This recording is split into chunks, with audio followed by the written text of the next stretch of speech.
ফাউলাইকা হুমুল ফাইজুন। যে আল্লাহর আনুগত্য করে, তার রাসূলের আনুগত্য করে, খাসিয়তের খোদা আল্লাহকে ভয় করে, অতীত জীবনের জন্য আল্লাহকে ভয় করে, ভবিষ্যৎ জীবনের জন্য আল্লাহকে ভয় করে, এরাই হইল সফল কাম। জোরে বলেন সুবহানাল্লাহ। সামনের জীবনটা ভালো করে ভালো, আগের জীবনকে ভুলে যাও। আগের জীবনের জন্য, অতীতের জীবনের জন্য লজ্জিত হও, অনুতপ্ত হও, নিজে আল্লাহর কাছে মাপ চাও। এখন থেকে যদি সামনের দিকে জীবনটা ভালোভাবে চালাও, তোমার নামই হইল মুত্তাকি। তোমার নাম মুত্তাকি। বাস এখন থেকে ভালো হয়ে যাও। আমার ভাইরা, ইল্লা মানিত তাকওয়া, যারা তাকওয়া অবলম্বন করবে, ও বাররা নেক আমলগুলো করবে, ও সাদাকা সত্যবাদী থাকবে। ব্যবসায়ী বেশি দাম দিতে টাকায় তো এটা কত? আমার কি নাই 600 টাকা। আচ্ছা ঠিক আছে, আপনি কিনা দাম দেন। 600 টাকা কিনা থাকলে 600 টাকা করতে লাভ হইল, 600 টাকা কিনা তো বেশি লাভ হইব কেন? আচ্ছা মৃত্যু তোমার একটা কথা বলার দরকার নেই। তুমি মনে চাই 300 টাকা দিয়ে কিনছো, তুমি বলতে পারো ভাই এটা এত হইলে বেচতে পারবে, কমে বেচলে আমার খুশ হবে না, মানে নিতে পারে না। কিন্তু মিথ্যা কথা বলি না, সমাজকে এমন নষ্ট করছি। কোন ব্যবসায়ী যদি কসম খায়া হয় আমার এটা কিনা হইল 600 টাকা, আচ্ছা আপনি 600 টাকাই দেন, যে কিনবে হ্যাঁ জানে না তার মিথ্যা কথা 300 টাকা দিবাই। কসম খায় কিন্তু 600 টাকা কিনা, আবার কয় কি 300 টাকা দিতাই, হ্যাঁ জানে যে মিথ্যা কথা।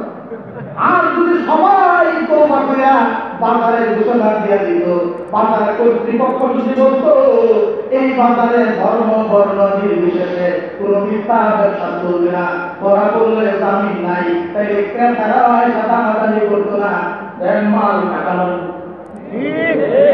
ন্যায্য মূল্য ঘোষণা করে যদি দিতে পারে বাজার কর্তৃপক্ষ, তাহলে ব্যবসাও ভালো চলবে। এখন এই ভেজাল থাকার কারণে ক্রেতা করে কি মুন্সিবাজার তালাশ করে এটা কত 20,000 টাকা বলতো না, কম পাই নাকি। আসলে ন্যায্য মূল্য যদি হয়, বাংলাদেশের প্রত্যন্ত অঞ্চলের যদি মূল্য নির্ধারণ করা থাকে, তাহলে যেমনিভাবে ক্রেতারা ধোকার শিকার হবে না, বিক্রেতারাও বেশি সেল দিতে পারবে, এলাকার লোকেরা দূরে যাবে না, এতে মানুষের কষ্ট কমবে, দূরে যাওয়া লাগবে না। কারণ যাচাই করার জন্য বাজার ঘুরে, যাচাই করার জন্য বাজার ঘুরে। এই প্রতিকূল অবস্থা, এই বিপদের সম্মুখীন আমরা নিজেরা নিজেদেরকে করেছি কিনা ঠিক আছে?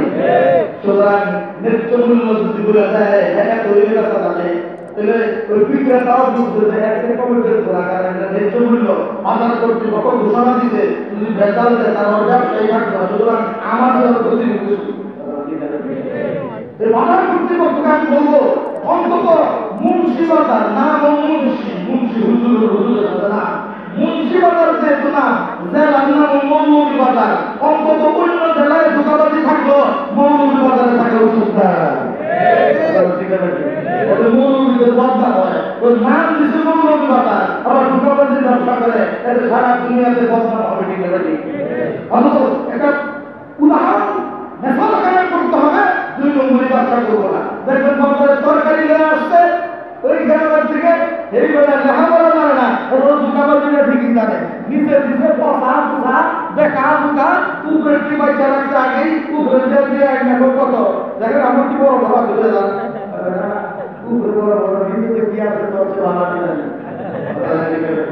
দাম কত 1200 টাকা দিতে বড় বড় বড় বড় তো উপরে দিচ্ছে পুরো ডালো দিয়ে দিতে আছে, ও ডালো দিচ্ছে সব কিছু হলো আনলে নাই আপনারা নাই, আপনি ফল কিনতে চাইবেন দাম করবেন কত দিকে দেয়, যদি বলতে 1 কোয়ালিটি দাম কমই তো, যদি বলতে 2 কেজি দিলাম এর অর্থ হইল আপনি 1 কোয়ার মধ্যে আধা কোয়ার মধ্যে ভেজাল দিতে পারবেন না, বাচ্চা লয়ে বলাবেন কথা ঠিক আছে?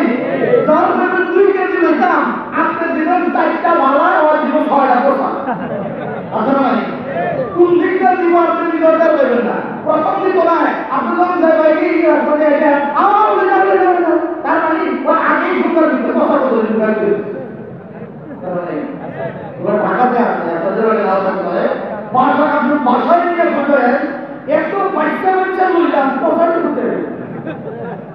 ঢুকেছে নামাজে এই জন্যই তো বাবা ওই পেটা আছে তোমার দোকান থেকে ফল কিনছে ফল না খায় আর বাপ মূল্য তোর দোকানে আর যদি তুমি সততার ব্যবসা করতা ওই দিন হয়তো একটু লাভ করছো কম কিন্তু মালে ভেজাল দেও নাই আরেকদিন হয় যখন শ্বশুর বাড়িতে যাবে ওই দিন 2 কেজি হবে না 10 কেজি দেব 10 কেজি দিবে ওই তোমার দোকানে আইব ভগবানের দোকানে যেতে না 50 টাকা রিক্সা ভাড়া দেওয়া হইল সিএনজি ভাড়া দেওয়া হইল ওই দোকানে আনতা ওই দোকানে ভেজাল দেয় না ঠিক আছে তোমার ব্যবসা ভালো হবে তুমি মনে করছো ভেজাল দিয়া পচা আপেল দিয়া পচা আঙ্গুর দিয়া আজকে আমার লাভ হয়ে গেছে লাভ যে কি হইব বাড়ি দিয়া দেখি তোর বউয়ের পেটের আতুর উজুরের মধ্যে পেট করবে তাড়াতাড়ি বলে দিয়ে বলে কথা আমরা ঢাকা লাভ করতে 1000 গেছে আসলে নাই তুমি কালবাদি দুর্গাবাদি করো তুমি মনে করছো আমি দোকান দিয়ে লাভ হয়ে গেছে কাম হবে না ওই খারাপ জিনিস তোমার পেটে হজম হবে না দাঁত বড় বড় দাঁত মুখের ভিতরে তুমি কোনো খারাপ লাগে না কিন্তু দাঁতের ফাঁকে যদি একটু সুপারি ঢুকে একটু গোস্তের টুকরা ঢুকে জিব্বায় ফেলতে থাকে এখন ভেজা লাগছে ততক্ষণ না বের করে ততক্ষণ শান্তি লাগে না ঠিক আছে সুতরাং তুমি মুসলমানের বাচ্চা তুমি মানুষ তুমি আশরাফুল মাখলুকাত তোমার পেটের ভিতরে হারাম সহ্য হবে না হারাম কামাই করবা 1000 বাইরে হইব 10,000 বাইরে হইবি 10,000 বাইরে হইব সুতরাং হারাম কামাই দিও না অল্পের মধ্যে বরকত দেখে বরকত দেওয়ার মালিক কে দিয়ে দেখো একটা ভ্যান চালক রিক্সা চালক অসুস্থ হয়ে গেছে সারাদিন ভ্যান চালায়া গায়ে জ্বর এসে গেছে এখন ডাক্তার দেখাইতে গেলে প্রেসক্রিপশন দিতে গেলে টাকা লাগবে এই বেচারা গরিব মানুষ ডাক্তারের বিল দিতে পারবে না দোকানে গিয়ে ভাই আমাদের 2000 ট্যাবলেট দাও 20 ট্যাবলেট দাও একটা দুটা প্যারাসিটামল খাইয়ে আল্লাহ ভালো করে দিবে কে আল্লাহ ভালো করে দিবে কে দেখবেন চাঙ্গা হয়ে গেছে পরের দিন আবার রিক্সা চালাইছে ভ্যান চালাইছে অসুবিধা হয় না আর আরাম করবি মাত্র একটু উস্তা খায় লোক একটু ভেঙে গেছে কিন্তু লোক একটু বুঝতে গেছে আরে বাবা কুলিয়া কোথা দিছে ডাক্তারের কাছে গেছে বা আপনার ডায়াবেটিস আছে বাবা তাহলে মুশকিল আমি বলতাম না বাড়ে মারতে না টাকা বাড়াইছো টাকা গেলে কয় এমএসসি হিসেবে ভর্তি হবো না কয়েকদিন পরে শ্বাস ফলাই টাকা আইসিইউতে ভর্তি হবো লাখ টাকা যাইব এক বেটা 2 টাকার ট্যাবলেট খাওয়া ভালো হয়ে যায় আর একজনের 2 লাখ টাকাও ভালো হয় না এটা কি আমরা এই জন্য বেতাল করবো না শুধু ব্যবসা না সমস্ত কাজের মধ্যে বেতাল করবো না এই কথার পক্ষে কারা আছে না বোঝায় দেখা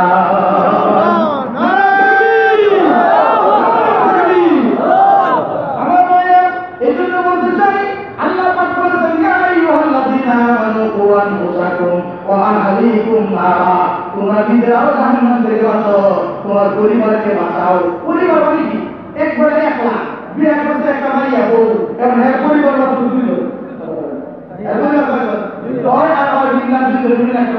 বাপ নাই তো মারা গেছে থাকি 2 জন মিলে পরিবার আবার যদি বাপ মা থাকে এই পরিবার বাঁচছে ছেলে মেয়ে থাকছে পরিবার বাঁচছে বাচ্চা বাচ্চা আছে পরিবার বাঁচছে কথা ঠিক আছে যে যত বড় তার পরিবার তত বড়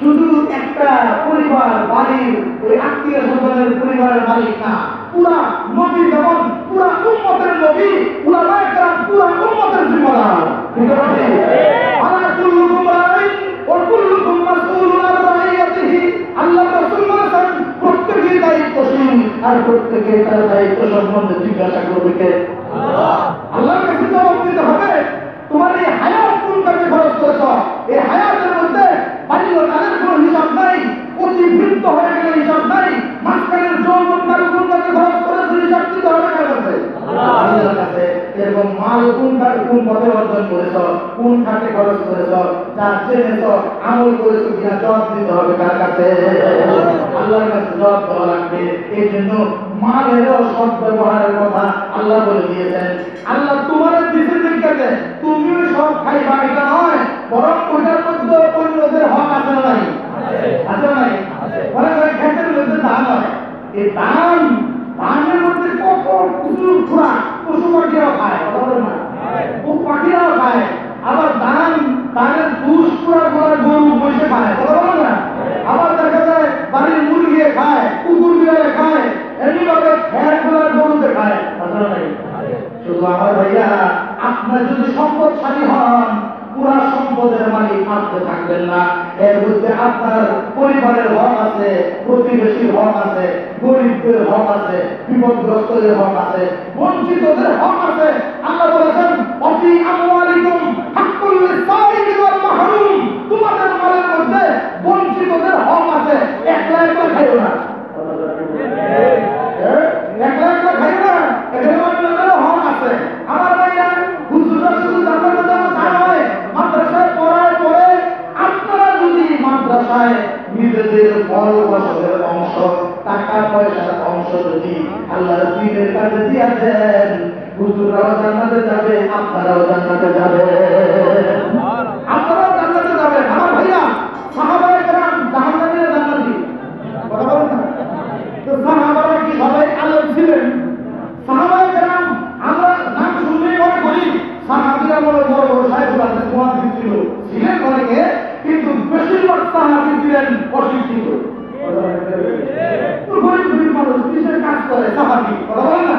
সবাই তো আবু হুরায়রা না, সবাই তো এরকম আব্দুল্লাহ ইবনে মাসউদ না, সবাই তো আলী রাদিয়াল্লাহু তাআলা না, সবাই তো আলী আবু বকর সিদ্দিক রাদিয়াল্লাহু তাআলা না। মূর্খ মূর্খ সাহাবী হলো কি ছিল কি বলেন? কিন্তু এরা আমার পাইল কেন? ওই নবীকে মানার কারণে। আর ওই যে গরিব সাহাবী, অশিক্ষিত সাহাবীরা শিক্ষিত আলেম সাহাবীদেরকে মানার কারণে। সুবহানাল্লাহ। তারা কিছু জানতো না, ওরা নবীর কাছেও জিজ্ঞেস করতো। আবার সিনিয়র সাহাবায়ে কেরাম যারা আলেম, হাফেজ, মুহাদ্দিস, ওদের কাছেও জিজ্ঞাসা করে চলতেন।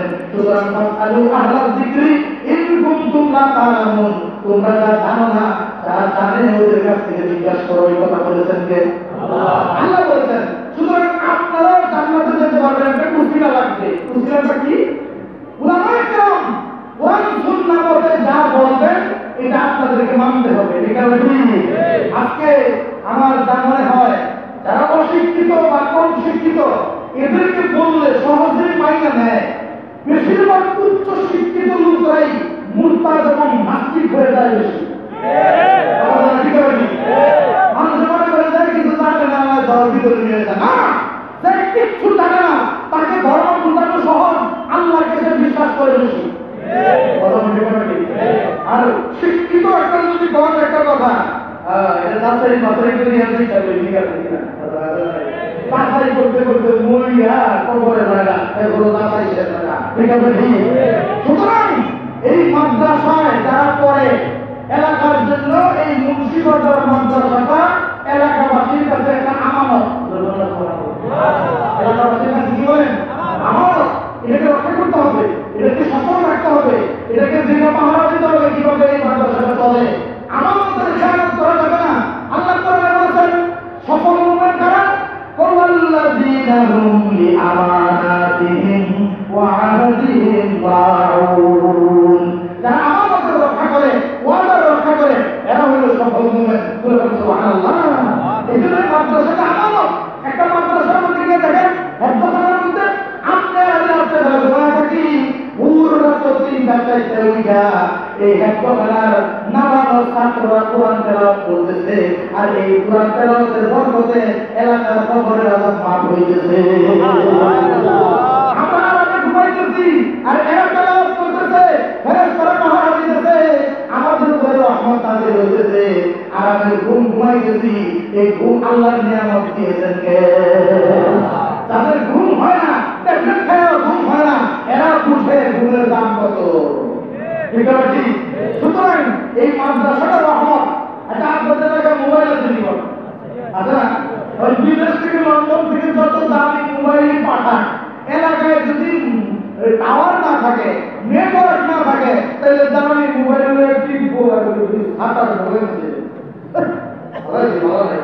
আসলে মোবাইল ঠিক আছে, নেটওয়ার্ক পায় না, কাজ করে না। এই মাদ্রাসাগুলো হইল এলাকার মধ্যে রহমত নাযিল হওয়ার টাওয়ার।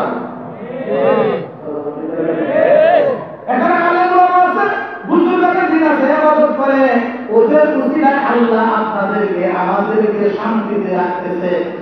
সুবহানাল্লাহ। দু একজন ভালো মানুষের উসিলায় অন্যদেরকে আল্লাহ রক্ষা করে।